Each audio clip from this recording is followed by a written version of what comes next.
যখন আমি পাপ করি, যখন আপনি পাপ করেন, মানুষ তা দেখে না, কেউ তা দেখে না। আপনি এমন কাজ করতে পারেন যা সম্পর্কে কেউ জানে না। আপনি কারো সামনে চিহ্নিত নন, কোনো ক্যামেরা চালু ছিল না, কোনো সাক্ষী ছিল না, তাই না? মানুষ জানে না, আপনার বাবা মা জানে না, আপনার জীবনসঙ্গী জানে না, আপনার ভাই বোন জানে না, মানুষ জানে না। প্রথম যে শিক্ষা আল্লাহ আমাদেরকে দিচ্ছেন, কে জানলো বা না জানলো তাতে কিছু যায় আসে না। প্রত্যেকবার পাপ করার সময় আপনি যেন আল্লাহর সামনে বিবস্ত্র, আপনি আল্লাহর সামনে উন্মোচিত এবং আপনি নিজের সামনে উন্মোচিত। পাপের দুজন সাক্ষী থাকে।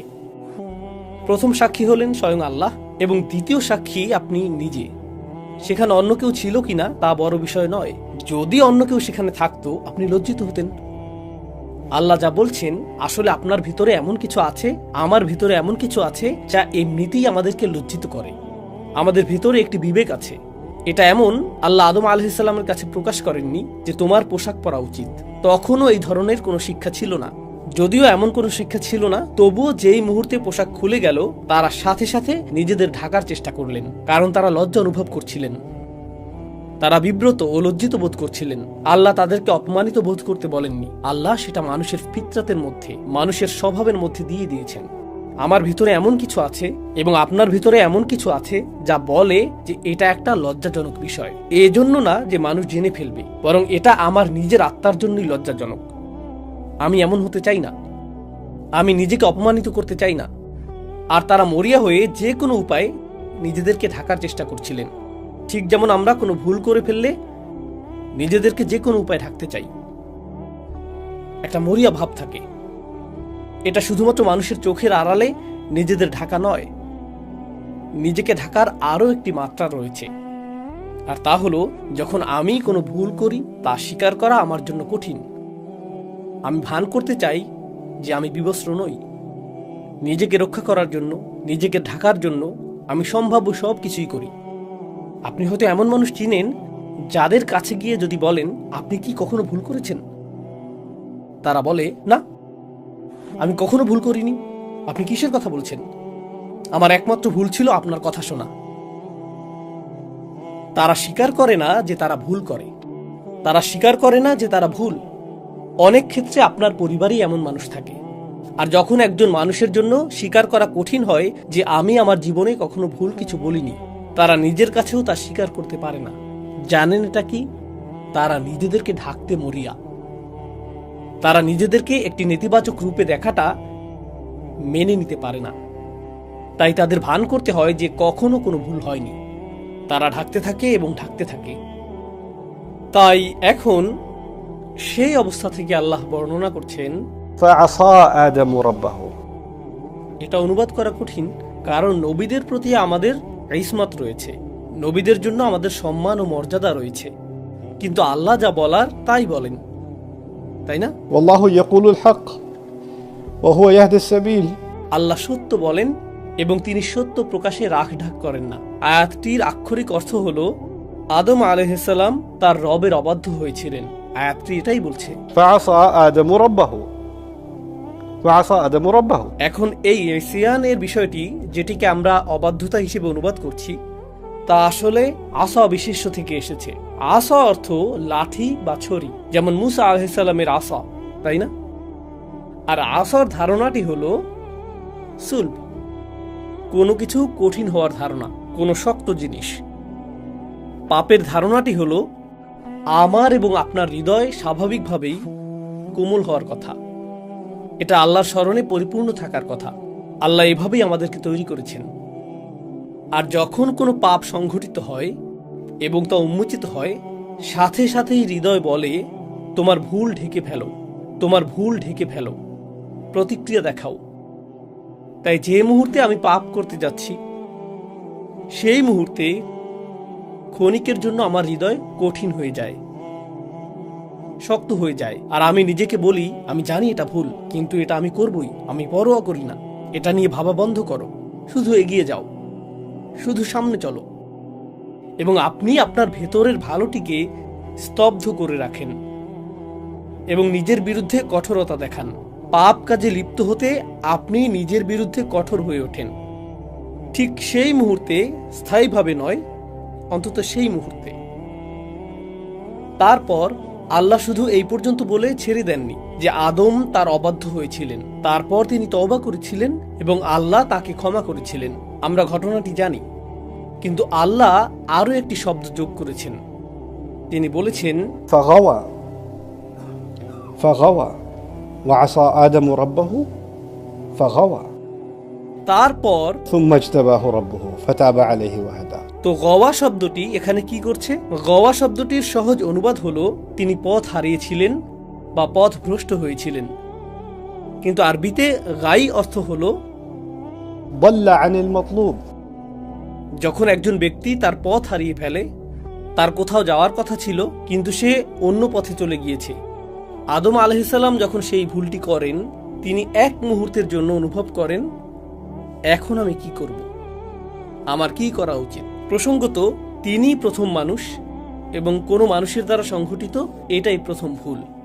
আল্লাহ তখনও নাজিল করেননি যে ভুল করলে ইস্তিগফার করো, তওবা করো, ভুল করলে আল্লাহর দিকে ফিরে এসো, ভুল করলে এই জিকির করো। যখন তুমি ভুল করো এর পুনরাবৃত্তি করো না, আল্লাহর কাছে প্রতিজ্ঞা করো তুমি আর ভুলটি পুনরাবৃত্তি করবে না। যখন তুমি ভুল করবে শুধু মনে রাখবে আল্লাহ আল গফুর আর রহিম, চিন্তা করো না।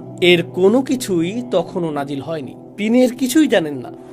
আমরা জানি যে আল্লাহ এই বিষয়গুলো নাজিল করেছেন, কিন্তু তার কোনো ধারণাই নেই। তিনি শুধু এটুকুই জানেন যে তিনি জান্নাতে প্রবেশের আগে ইবলিসকে দেখেছিলেন, তিনি পুরো ঘটনাটি দেখেছিলেন। তিনি দেখেছিলেন আল্লাহ হুমকি দিচ্ছেন, আদমের সন্তানদের মধ্যে যারা ইবলিসের অনুসরণ করবে আমি তাদের দিয়ে জাহান্নাম পূর্ণ করব। তিনি শুধু এটুকুই জানেন, তিনি আর কিছু জানেন না। তারপর তিনি শুধু এটুকুই জানেন যে আল্লাহ তাকে জান্নাতে রাখার সময় বলেছেন এই গাছের কাছেও যেও না, শয়তানের অনুসরণ করো না, আর যদি তুমি তা করো তাহলে তুমি ব্যর্থ এবং পথভ্রষ্ট হবে। তিনি শুধু এটুকুই জানেন। তাই যেই মুহূর্তে তিনি পাপ করেছিলেন তিনি জানতেন না আল্লাহ তাকে কিভাবে দেখবেন। আমি কি একজন ব্যর্থ মানুষ? আমার অবস্থান কি এখন ইবলিসের মতোই? আমি কি প্রত্যাখ্যাত? আমি কি পুরোপুরি ব্যর্থ হয়েছি? আমি কি জীবনে ব্যর্থ? এখান থেকে ফেরার কি কোনো পথ নেই? আল্লাহ কি আমার সাথে আর কখনো কথা বলবেন? গোটা জান্নাত আমার কাছে ছিল, শুধু একটি গাছ থেকে দূরে থাকার কথা ছিল, আর আমি সেই একটি গাছ থেকেই দূরে থাকতে পারলাম না। এটা তো কঠিন নির্দেশনাও ছিল না। আমি কিভাবেই ফাঁদে পড়লাম? আমি নিজের সাথে এটা কিভাবে করতে পারলাম? তিনি নিজের উপর রাগান্বিত। তিনি জানেন না নিজের সাথে কি করবেন। যেখানে থাকার কথা ছিল তিনি সেখান থেকে হারিয়ে গেছেন। আমার কোথায় যাওয়ার কথা? পোশাকটি কি কখনো ফিরে আসবে? আমি কি এই পাতা পরেই থাকবো? আল্লাহ আমাকে কি বলবেন? এখানে উদ্বেগ রয়েছে, ভয় রয়েছে, রয়েছে আত্মবিচার, রয়েছে লজ্জা, রয়েছে অপরাধবোধ, রয়েছে অনুশোচনা। আল্লাহ আমাদের শেখাচ্ছেন, কারণ সেই পাপটি আপনাদের প্রত্যেকের জন্য, আমার নিজের জন্য এবং আমার পরিবারের প্রত্যেক সদস্যের জন্য। প্রত্যেকবার পাপ করার সময় একটি শিক্ষা হওয়া উচিত।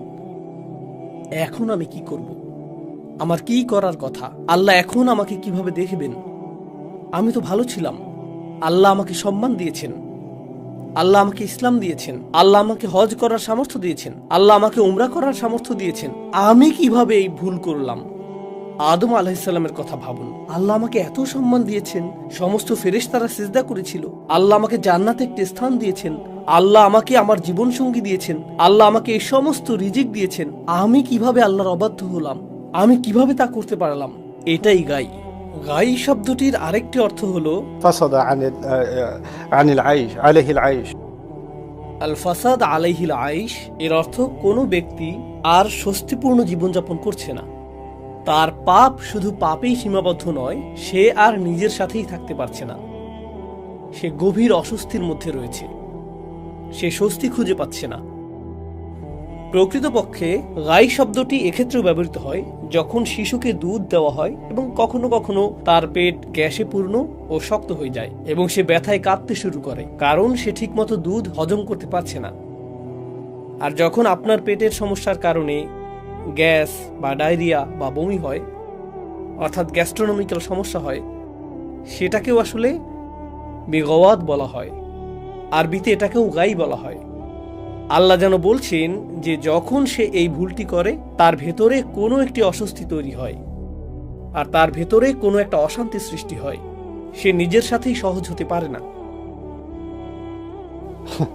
فإن له معيشة ضنك tuankai. একই সূরায় এসেছে যে আল্লাহ ও তার রাসূলের অবাধ্য হবে সে একটি অস্বস্তিকর, সংকুচিত, সীমাবদ্ধ জীবনযাপন করবে। পাপ দেখতে ভালো, এটা আকর্ষণীয়, কিন্তু একবার আপনি তা করে ফেললে একটি অসুস্থতা বোধ চলে আসে। ঠিক যেমন মানুষ মাতাল হলে পরের দিন অসুস্থতা দেখা দেয়, একই সাথে পরিণতিও আসে।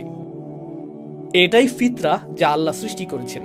যে কোনো বিষাক্ত জিনিস, আপনি হয়তো কোনো এক মুহূর্তে কোনো মাদক বা অ্যালকোহল বা অন্য কিছু থেকে এক ধরনের উন্মাদনা পেতে পারেন, অথবা জুয়া বা অন্য কিছু থেকে আপনি উত্তেজনা পেতে পারেন, কিন্তু এর প্রভাব কেটে যাওয়ার পর দেখতে পান যে আপনি এখন ঋণী, মানুষ আপনাকে খুঁজে বেড়াচ্ছে, আর আপনি আপনার পরিবারকেও ধ্বংস করে দিয়েছেন। এমন একজনের সাথে আমার সাক্ষাৎ হয়েছিল যার মদ্যপানের অভ্যাস ছিল। সে বলল, আমি মদ্যপান ছেড়ে দিয়েছি। কেন? কারণ একদিন সকালে আমি ঘুম থেকে উঠে দেখি আমার হাতে রক্ত মাখা, আর আমি জানতামও না এটা কার রক্ত। রাস্তা দিয়ে হাঁটার সময় যে লোকটি আসছে, এটা কি সেই লোক যাকে আমি মেরেছিলাম? এখন কি সে আমাকে মেরে ফেলবে?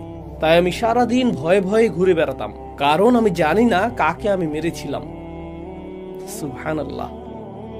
তারা এর মধ্যেই বাস করে। আপনি একটি পাপ করেন এবং এর সাথে আসে এক অস্বস্তিকর জীবন, এর সাথে আসে এই অস্থিরতা। আদম আলাইহিস সালাম এই অস্থিরতার মধ্যেই ছিলেন। এটা বোঝা জরুরি, কারণ যখন আপনি সেই অস্থিরতার মধ্যে থাকেন এবং আপনি পথ হারিয়ে ফেলেন, তখন আপনার মনে হয় আপনার আশা শেষ, নিজেকে মুক্ত করার জন্য আপনার কিছুই করার নেই, যা আসলে একটি খ্রিস্টান ধারণা। আদম সেই ফল খেয়েছিলেন, তা আমি আপনাদের আগেই বলেছিলাম। তার মুক্তি এখন অসম্ভব। এর সংশোধনের জন্য তার কিছুই করার নেই। আপনি যতই ভালো কাজ করুন না কেন, আপনি সব কিছু নষ্ট করে ফেলেছেন। আপনি যতই প্রার্থনা করুন, যতই দান করুন, যতই তওবা করুন, আমি জানি আপনি আসলে কি। আমি জানি আপনার ভিতরের শয়তানি। আপনি যথেষ্ট ভালো নন, আপনার সকল কাজ মূল্যহীন। আর জানেন, ইবলিস এই ধারণাটি মুসলিমদের কাছে বিক্রি করতে খুব পারদর্শী। ঠিক গতকাল একজনের সাথে আমার সাক্ষাৎ হয়েছে, যে আমাকে বলেছে, আমি কোরআন তেলাওয়াত করি, আমি ইবাদত করি, আমার মনে হয় আমি আল্লাহর সাথে সংযুক্ত নই, এর কোনো কিছুই কোনো কাজে আসছে না। আপনার কি মনে হয় এই ধারণাটি কোথা থেকে এসেছে? সে এমনকি বলেছে, আমি অন্য মানুষকে দেখি, তারা কোরআন তেলাওয়াত করে, তারা ইবাদত করে, তারা আমার চেয়ে অনেক বেশি ভালো কাজ করে। আপনার এই ধারণা কোথা থেকে আসে? আপনি ভাবেন তারা ভালো কাজ করছে, আর আপনার আমল কোনো কাজেই আসছে না। তুলনার এই ধারণা কে চায় আপনি তুলনা করেন? ইবলিস চায় আপনি তুলনা করেন, কারণ সে তুলনা করেছিল। ইবলিস চায় আপনি ভাবুন আপনি যাই করেন তা যথেষ্ট নয়, কারণ তার উদ্দেশ্য হলো আপনাকে বিশ্বাস করানো যে আপনি যথেষ্ট ভালো নন। আপনি এতটাই ভালো যে সমস্ত ফেরেশতারা সিজদা করেছিল। কিন্তু ইবলিসের কাজ হলো আপনাকে বোঝানো আপনার কোনো কাজই আপনাকে মুক্তি দিতে পারে না, আপনি একটি ভুল করছেন আর আপনি শেষ। কেন? কারণ ইবলিস একটি ভুল করেছিল এবং সে বিশ্বাস করেছিল সে শেষ। সুতরাং সে চায় আপনি তাই বিশ্বাস করুন যা সে বিশ্বাস করে। আসলে এটাই গাই। যেমনটি আল্লাহ বলেছেন, আদম ভুল করার পর এই গাই অনুভব করেছিলেন। হারিয়ে যাওয়ার এই অনুভূতি, এই অস্বস্তি, এই যে আমি আমার পথ হারিয়ে ফেলেছি, আমি যেখানে ছিলাম সেখানে নেই, ঠিক এই অনুভূতিটাই ইবলিস অনুভব করেছিল। সে আল্লাহকে বলেছিল, فبما أغويتني একই শব্দমূল থেকে, আপনি আমাকে গাই অনুভব করিয়েছেন এবং সেই কারণেই আমি তাদেরকে পথভ্রষ্ট করব। সে অনুভব করেছিল যে সে গাইয়ের অভিজ্ঞতা লাভ করেছে, তাই সে চায় আদম সন্তানেরা এবং স্বয়ং আদমও গাইয়ের অভিজ্ঞতা লাভ করুক। فغوى এবং এই দুর্বল মুহূর্তে খ্রিস্টানরা বলে আপনার মুক্তি অসম্ভব। আমি আরেকটি প্রোগ্রামে দর্শকদের বলেছিলাম যে আপনি যদি বিশ্বজুড়ে পুরনো গির্জাগুলিতে যান, আপনি লক্ষ্য করবেন বিশেষ করে ক্যাথলিক গির্জাগুলোতে তাদের জানালাগুলো খুবই অন্ধকার। তাদের জানালায় কালো দাগ থাকে। দেখবেন ভবনটি খুবই অন্ধকারাচ্ছন্ন, খুব উঁচু ছাদ, আর ভেতরে প্রবেশ করলে আপনি এক প্রকার ভয় পেয়ে যাবেন। বড় গির্জা আছে এমন শহরগুলিতে, যদি কখনো ঘুরে থাকেন, যদি আপনি কোনো মসজিদের কাছে যান, আপনি স্বস্তি অনুভব করবেন। কোনো গির্জার পাশ দিয়ে হেঁটে গেলে হাঁটার গতি বাড়িয়ে দেন, তাই না? আপনি যদি একটি বড় গির্জায় প্রবেশ করেন, দেখবেন সেখানে অনেক অন্ধকার। সামনের দিকেই যিশু অথবা মেরির কোনো চিত্র বা দেয়ালে খোদাই করা মূর্তি থাকে, এবং সেটি সবসময় সাদা বা স্বচ্ছ কাচ দিয়ে করা হয়, কালো কাচ নয়। কেন? কারণ তারা চায় সেখান থেকে সূর্যের আলো ভেতরে আসুক যাতে আপনি অনুভব করেন যে আপনার জীবন অন্ধকারে ঘেরা এবং আলো একমাত্র যিশুর কাছেই রয়েছে। ইসলামে এই ধারণাটি এরকম, মূলত আপনার ভেতরে একটি আলো রয়েছে, আপনার ভেতরে একটি ফিতরা রয়েছে, এবং সেই প্রত্যাদেশ আল্লাহ আমাদের যে বার্তা দিয়েছেন সেটিও আলো। আপনার ভেতরের আলো আল্লাহর বাণীর আলোর সাথে মিলিত হয়। আল্লাহ এটিকে বর্ণনা করেছেন নূরুন আলা নূর হিসেবে। তিনি এটিকে এভাবেই বর্ণনা করেছেন। তাদের ধারণা হলো আপনি অন্ধকারে রয়েছেন এবং আলো খুঁজে পাওয়ার একমাত্র মাধ্যম এমন কেউ যাকে রক্তাক্ত করে উৎসর্গ করা হয়েছিল। সুবহানাল্লাহ। আল্লাহ আমাদের চমৎকার একটি ধর্ম দিয়েছেন যেখানে আমরা ভুল করলেও এর অর্থ এই নয় যে আমাদের আলো অদৃশ্য হয়ে গেছে। এর অর্থ এই নয় যে আমরা এখন শেষ হয়ে গেছি, আমরা ভেঙে পড়েছি। প্রকৃতপক্ষে সূরা নূরে যখন কেউ অনেক পাপ করে, আল্লাহ তার পাপকে এমন কারোর সাথে তুলনা করেছেন যে সমুদ্রের মধ্যে ডুবে যাচ্ছে, অন্ধকার রাতে, ঝড়ের কবলে, আকাশে মেঘ আর পানিতে আলো প্রবাহের সমস্যা হলো আপনি যত গভীরে যাবেন তত অন্ধকার হতে থাকবে, তত অন্ধকার হতে থাকবে, তত অন্ধকার হতে থাকবে। এবং আপনি যখন সমুদ্রের গভীরে পৌঁছে যাবেন সেখানে রয়েছে সুনামির ঢেউয়ের উপর ঢেউ, তাই না? موج من فوقه موج من فوقه سحاب। আল্লাহ এভাবেই বর্ণনা করেছেন সে তলদেশে রয়েছে। এখন এই ব্যক্তিটি সমুদ্রের তলদেশে, সেখানে কোনো আলো নেই, আর তারপর আল্লাহ বলছেন إذا أخرج يده لم يكد يراها। তিনি বলেননি যে, إذا أخرج يده لم يرها। তিনি বলেছেন যখন সে সমুদ্রের তলদেশে হাত বের করে, আপনি ভাবতে পারেন যে আল্লাহ বলবেন হাত বের করলে, এমনকি সে তার হাতও দেখতে পায় না। আল্লাহ বলছেন যখন সে হাত বের করে সে প্রায় তার হাত দেখতে পায় না, এমনকি তখনও সে তার হাত কিছুটা দেখতে পায়।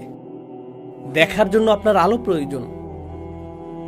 আর আল্লাহ বর্ণনা করছেন যে আপনি সমুদ্রের তলদেশে আছেন যেখানে কোনো আলো নেই।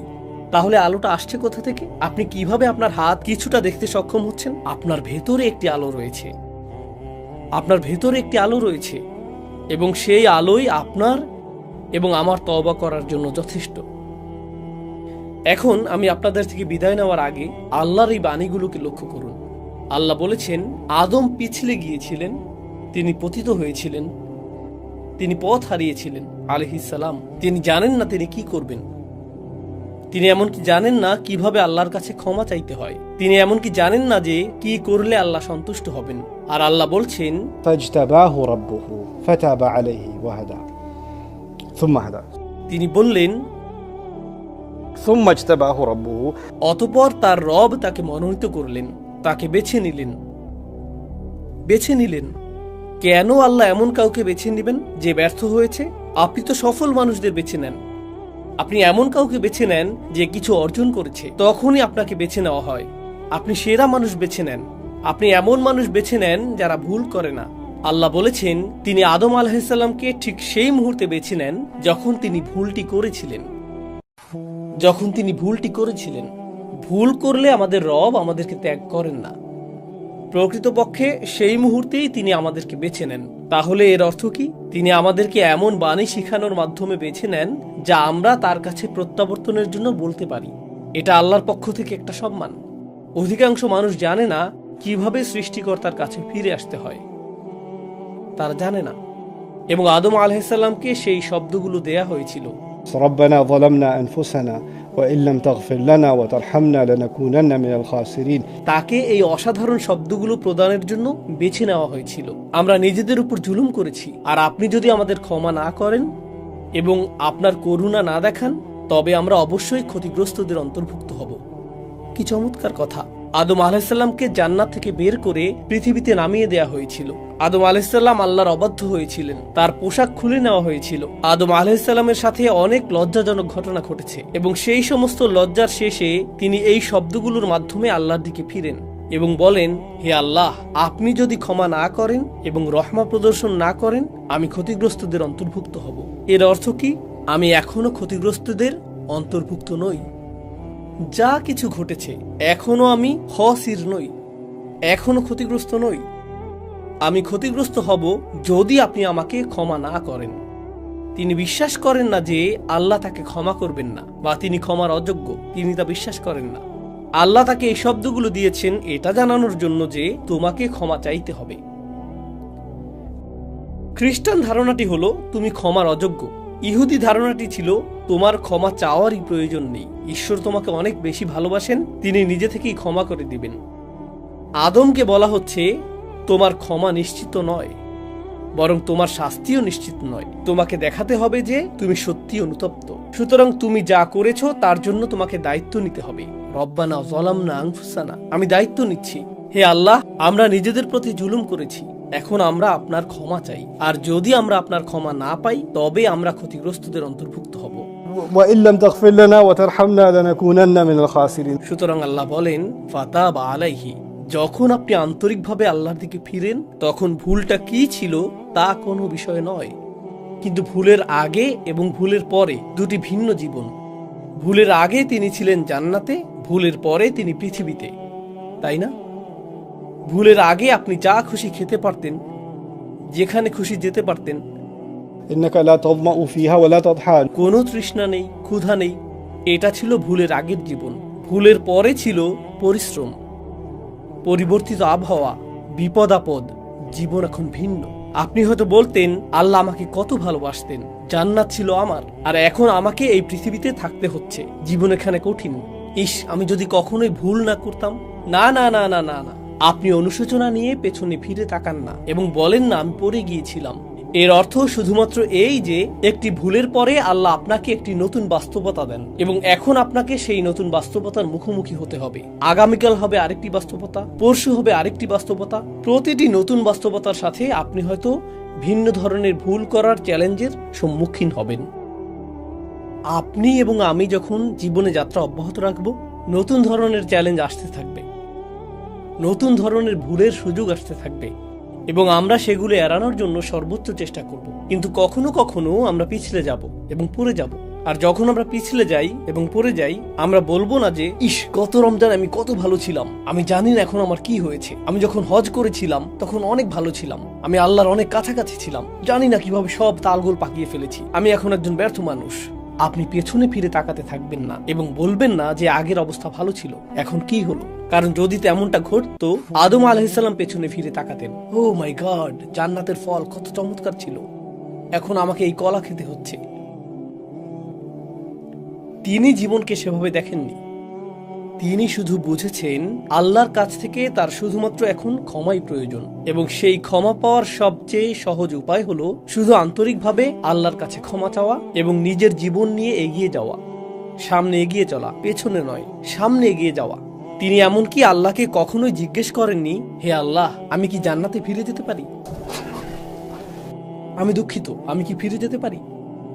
তিনি তা করেননি, কারণ আল্লাহ মানুষকে পেছনে যাওয়ার জন্য তৈরি করেননি, আল্লাহ মানুষকে সামনে যাওয়ার জন্য তৈরি করেছেন। আমরা এগিয়ে যাই, আমরা পেছনে যাই না। সুতরাং ওয়া ইল্লাম তাগফির লানা ওয়া তারহামনা লানাকুনান্না মিনাল খাসিরিন। যখন তিনি তওবা করলেন, আল্লাহ বলেন ফাতাবা আলাইহি, আল্লাহ তার তওবা কবুল করলেন। আল্লাহ বলেননি আমাকে তোমার এত কুরবানি এবং এত রক্ত এবং এত কিছু দিতে হবে। না না না না, কোনো জটিলতা নেই। যখন আপনি আল্লাহর কাছে ফিরে আসেন এবং ক্ষমা চান, এটুকুই যথেষ্ট, এটা যথেষ্ট, তওবা সম্পূর্ণ। এবং শুধু তাই নয়, এরপর আল্লাহ বলছেন ওয়াহাদা, তারপর আল্লাহ তাকে পথ দেখিয়েছেন। ঠিক আছে, তুমি যে ভুল করেছো আমরা এখন তা পার করে এসেছি, বরং এখন থেকে আমি তোমাকে তোমার জীবনযাপনের জন্য নির্দেশনা দিচ্ছি। এখন থেকে আমি তোমাকে সাহায্য করছি, আমি তোমাকে আবার উঠে দাঁড়াতে সাহায্য করছি। এটি এমনই চমৎকার ধর্ম যে যখন কোনো ব্যক্তির পদস্খলন ঘটে, আল্লাহ তাকে বেছে নেন, فاجتباه ثم اجتباه ربه। তারপর তিনি তার তওবা কবুল করেন। তিনি বলেন কোনো সমস্যা নেই। তিনি শুধু তার তওবাই কবুল করেন না, তিনি তাকে নতুন উচ্চতায় নিয়ে যান। يرفع الله الذين آمنوا منكم والذين أوتوا العلم درجات। আল্লাহ তোমাদের মর্যাদা বৃদ্ধি করবেন। তোমাদের মর্যাদা বৃদ্ধি করার অর্থ কি? তোমরা আগে নিম্নতর মর্যাদায় ছিলে, তারপর তোমরা আরো উঁচুতে উঠবে। আপনি যদি ইতিমধ্যে উঁচুতে থাকেন, তখন তো আর উপরে ওঠার প্রয়োজন নেই। উঁচুতে যাওয়ার জন্য আপনাকে নিচু কোনো স্থানে থাকতে হবে। তাই যখন আমরা ভুল করি, আমরা আল্লাহর আরো নিকটবর্তী হওয়ার সুযোগ পাই।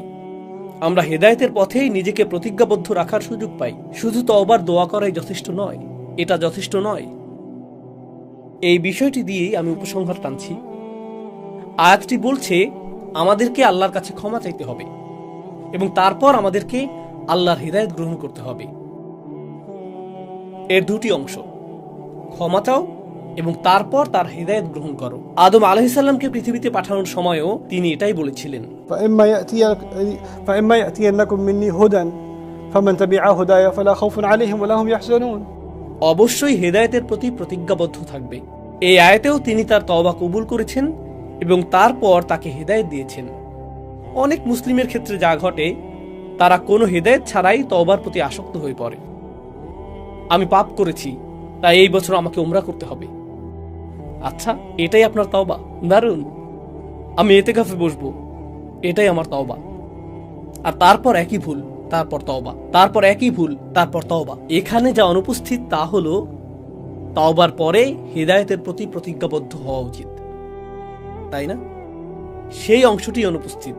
তাই আপনি তওবা এবং পাপের মধ্যে দুলতে থাকেন। আল্লাহ বলেছেন, وليست التوبة للذين يعملون السيئات। তওবা তাদের জন্য গ্রহণযোগ্য নয় যারা একই পাপ বারবার করতে থাকে। আপনি এটা নিয়ে তামাশা করছেন।